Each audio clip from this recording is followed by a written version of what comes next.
Selamat datang di minggu ketiga dari kelas Disaster Management. Pada minggu ini kita akan mempelajari mengenai mitigasi dari berbagai jenis bencana di Indonesia. Seperti yang telah dipelajari pada minggu sebelumnya, mitigasi adalah tindakan yang dapat kita lakukan untuk mengurangi efek akibat bencana.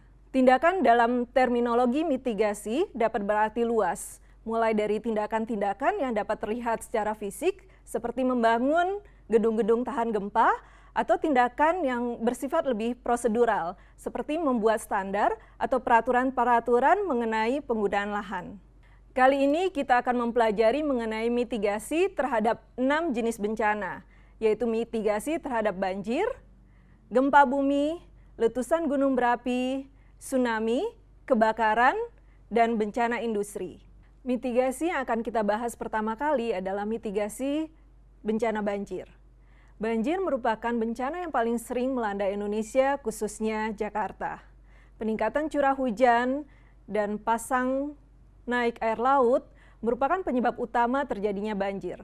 Selain itu, ulah manusia juga menjadi faktor penting dalam terjadinya banjir, seperti penggunaan lahan yang tidak tepat, pembuangan sampah di sungai, dan pembangunan pemukiman di daerah banjir.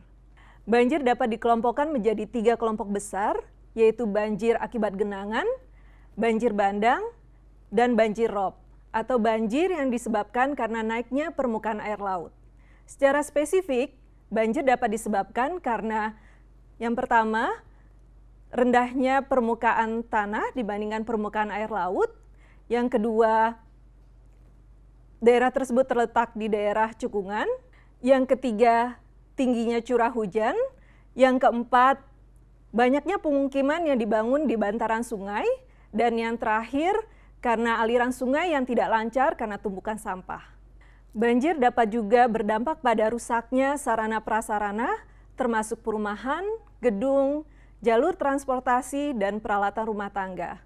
Banjir dapat juga menimbulkan diare, penyakit saluran pernafasan, serta leptospirosis. Juga berdampak pada rusaknya lingkungan. Jika suatu saat kita menghadapi kondisi banjir, apa yang harus kita lakukan? Yang pertama, hindari berjalan di saluran air agar tidak terseret oleh arus banjir. Yang kedua, mematikan aliran listrik di dalam rumah atau hubungi PLN untuk mematikan aliran listrik di daerah setempat. Yang ketiga, mengungsi ke tempat yang lebih aman atau ke posko banjir selagi genangan air masih bisa dilewati. Yang keempat, mengamankan barang-barang berharga ke tempat yang lebih tinggi segera mungkin. Dan yang terakhir, jika air tetap meninggi, hubungi instansi yang terkait dengan penanggulangan bencana seperti kantor kepala desa, kantor lurah, ataupun kantor camat. Setelah bencana banjir dapat ditanggulangi, sebaiknya kita segera membersihkan rumah dengan menggunakan sepatu bot dan sarung tangan karet. Serta setelah melakukan aktivitas tersebut, jangan lupa cuci tangan dengan sabun. Kemudian, menggunakan antiseptik untuk membunuh kuman dan mencari serta menyiapkan air bersih untuk terhindar dari penyakit. Dan secara lebih luas, tindakan mitigasi dapat dilakukan dengan penataan daerah aliran sungai secara terpadu dan sesuai dengan fungsi lahan, tidak membangun rumah atau pemukiman di bantaran sungai, pemasangan pompa untuk daerah yang lebih rendah dari permukaan laut, serta melakukan program penghijauan di daerah hulu sungai.